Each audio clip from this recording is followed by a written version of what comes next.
Welcome to the Playful Robots podcast. That's right, for the announcement and the launch of the new Playful Humans book, I decided to have two robots, AI agents, review the book, and we're going to play that for you here now. But you can get the book for yourself and find more fun, flow, and fulfillment in your life and your career. Just go to playfulhumans.com or find the book on Amazon right now. But without further ado, our AI overlords deserve some fun and flow as well. So we're going to have them review the book here. Again, check it out at playfulhumans.com. Thanks for listening, everybody.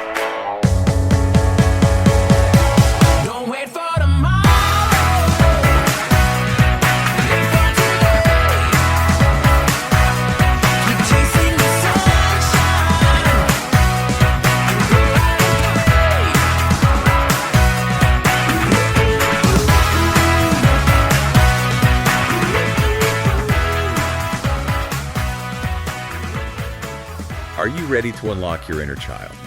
Because today we are diving deep into Playful Humans. Ooh, I like it. Unlocking that inner child. You guys have shared some really intriguing excerpts from it. Everything from those little chapter snippets to even a peek at the author's reading list. I'm impressed. Yeah. So let's get playful with it, right? Yeah. I mean, at its core, this book is really about bringing more play into our adult lives. And not just for the giggles and the fun, but actually for better performance, creativity, the whole shebang. Right. And the thing that really struck me, I don't know about you, but the book's central question, how can we kind of reclaim play to live more fulfilling lives? So, expert, what were your first impressions? Was this another one of those fluffy self-help trends? Or did this feel like it had some real substance to it? I gotta say, this one goes way beyond the whole fun is good thing that, we hear all the time. It really digs into the psychology, the neuroscience even. Right. Why play is essential, and not just when we're kids, but like you said, as adults. It's so important. And I love how they use that playing card analogy, right? Okay.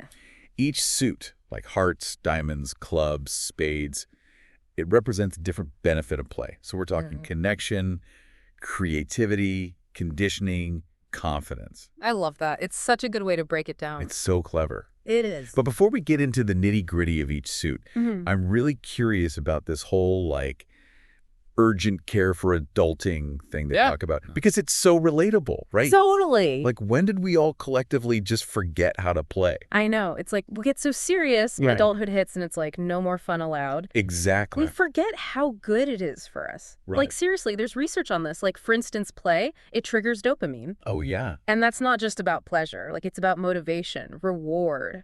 Ooh. It keeps us engaged. It helps us learn, pushes us to be better. So it's like a natural performance enhancer. It totally is. Natural brain hack. I love that. And it's not just dopamine, by the way. There's a whole cocktail of feel-good chemicals that come with play. Of course there is. They reduce stress, boost mood. It's amazing. Okay, so you've convinced me. We're sold. Play is important. But let's actually unpack some of these playing card suits. Okay, let's do it. Let's start with hearts, connection, fulfillment. And one chapter that really caught my eye, 3 Heart, remember the difference between people and objects. Yeah.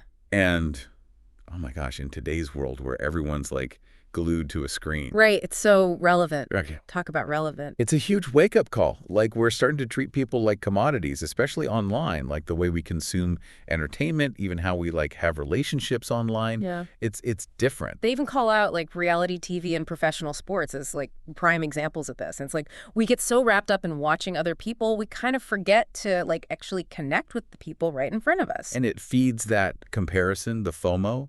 All the things that make us feel worse, not better. Right. It's all just this illusion of connection. Totally. It's we're all just playing a big game of pretend and no one's actually having real fun. It's true. The book also talks about how playfulness is contagious, which I don't know about you, but that gives me a little bit of hope. Oh, totally. Right. I too. If we can break free from this cycle, maybe we can give other people permission to do the same. Yeah, it's that emotional contagion thing. Oh, yeah. It's wild. There are actually studies that show that emotions, especially positive ones, they spread through social networks, for real. Wow. So by choosing to be playful, to be engaged, you can actually start this ripple effect of joy. I love that. Isn't that cool? It's instead of just passively consuming all this entertainment and whatever, Yeah.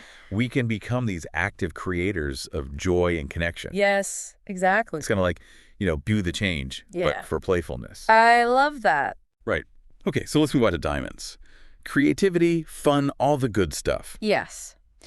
This section really spoke to me, like, on a deep level. This idea that play is essential for fostering creativity. Right. And, creativity is like, it's the engine of progress, right? Yeah. Like, it's how we innovate, how we solve problems. And yet we're like constantly being bombarded with the same old ideas repackaged. Right. Which makes me think of that chapter, A Diamond. Create more than you consume. Which, kind of a call out, don't you think? Oh, totally a call out. But we need it. Right. We need that reminder to, like, break free from just imitating everyone else and, like, tap into our own creative power. It's so easy to get stuck in that rut of just consuming, though, right? Like just scrolling, watching, It is so easy. But this book is a really good reminder that we all have that power to create, to, like, express ourselves in our own unique ways. And that's where play comes in, right? Yeah. When we play, we give ourselves permission to experiment. Yeah. To try things without, like, the fear of judgment or, what if I fail? It's like we unlock that childlike sense of, like, wonder and curiosity again. Totally. Which is so important, I think, for fresh ideas. Oh, for sure.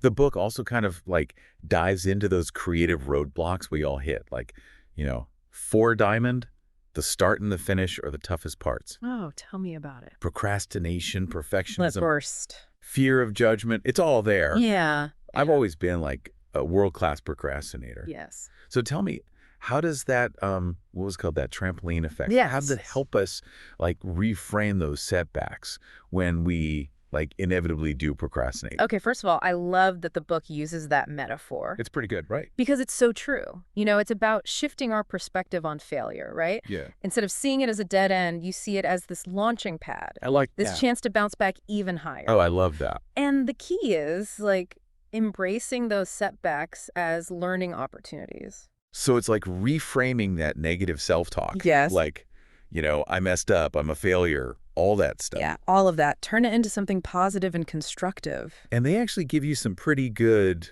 like, tactical tips in there. Oh, they do. They do. Like breaking down projects into smaller chunks, celebrating those milestones. Yes. Getting feedback, like, they're all in there. Yeah, it's good stuff. Sometimes just getting started is, like, the hardest part. Oh, 100%. But once you do, it's like, okay. A momentum builds. Right. Now, we can't talk about, like, creativity and fun without talking about humor. Right. Oh, no way. How could we forget? 8 Diamond. Humor is tension, pattern, and positive release. They, like, really go into the science of what makes us laugh. It's fascinating. Which I, like, never really thought about. Mm. Like, there's a science to it. It's not just, like, random silliness. I know, right? We've all had those moments, like hanging with friends, someone cracks a joke, And everyone's dying. and you're like, oh my gosh, it's just this shared laughter. So good for you. And it's good for you. It is. It's not just like surface amusement either, you know.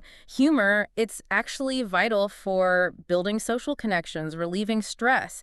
It can even make us more mentally flexible. Like a mental workout. Yes. Which I love. I was so fascinated by, like, the different humor theories that they get into. Yes. Like the incongruity theory. Yeah. Where it's all about like unexpected situations. And then there's the superiority theory. It's Right. like we laugh at other people's, kind of misfortune, but in a lighthearted way. Right, but not in a mean way. Not in a mean way, yeah. It has to be lighthearted. Right, right. It's so interesting how our brains are, like, wired to find humor. They are. And I think that's part of, like, what makes play so enjoyable, right? Really. It's that element of surprise, not knowing what's going to happen next. For sure. But enough about humor. Let's, like, shift gears to something that might not seem inherently playful, but it's huge for, like, a fulfilling life. Yeah. Conditioning. I think when we hear conditioning, we think, like, intense workouts. Right. Like boot camp. Right, or, like, super strict diets. Yeah. Deprivation. But the book, thankfully, it takes a more, like, holistic approach, which I Oh. appreciate. It's more about finding that sweet spot of enjoyable challenge. Oh, yes. You know, they call it eustress. Have you heard of that? Yes. Good stress. Right? It's that feeling of like being pleasantly challenged. It's so good. And it's so good for us. Right. And play can actually give us that.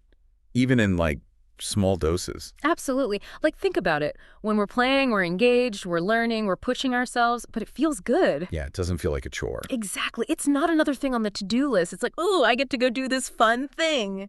Right. And it made me think of that chapter 2, clubs.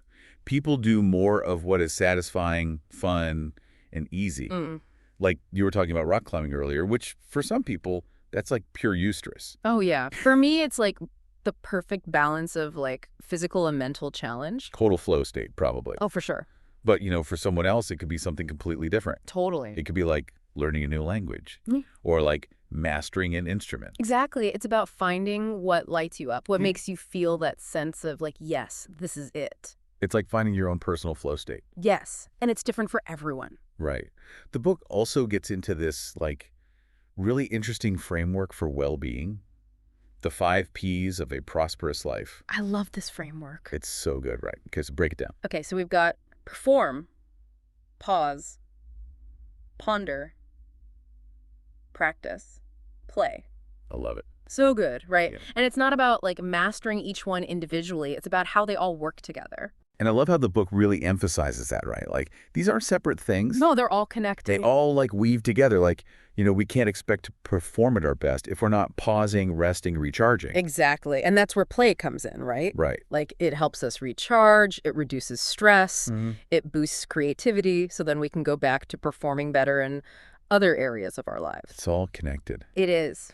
Speaking of, like, well-being and all that chapter, what was it, 7 clubs? Don't forget about your spirit. Oh, yes. That one. So good. That one really hit me. Me too. It's like this beautiful reminder to, like, tap back into that sense of wonder that we all had as kids. Yeah. To embrace those moments of awe and joy that, like, honestly, adulthood can sometimes squeeze out of us. It's so true. And Yeah. you talk about being in nature, like rediscovering that childlike curiosity. Yes. Get outside. Your playground is waiting. It's so easy to get caught up in, like, the to-do lists and the deadlines and all of it. Oh, I know. The never-ending to-do lists. Right. But this book is like a gentle reminder to, like, slow down. Yeah. Look around. Be present. Yes. Appreciate the little things. Exactly. Okay, so we are on the last suit of our playful deck of insights here. We've got spades, confidence, resilience. We're building it. Yes. And this section really drives home that point that play isn't just about having fun, which obviously it is, but it's also about building the skills, the mindset even, to deal with, life's curveballs. Right. It's like that chapter title, 3 Spades, create a safe space for fearlessness. Yes, because when we feel safe, we can take risks, we can try new things. And play lets us do that, right? Experiment, make mistakes, like fall down, get back up again. No big deal. Exactly. And that's how we build resilience. It's like having a soft place to land, it gives us the courage to try new things, to step outside of our comfort zones. And speaking of stumbling a little bit, that chapter, 7 Spades, gain confidence through temporary failure. Such a good reminder that, like, setbacks, they're just part of the process. Yes. And we can choose to see them as opportunities for growth, right? Right, It's like, okay, I learned something from that. I'm going to get back up and keep going. And that's where that whole trampoline effect comes back in. Yes. Use it to your advantage. Turn that failure into fuel.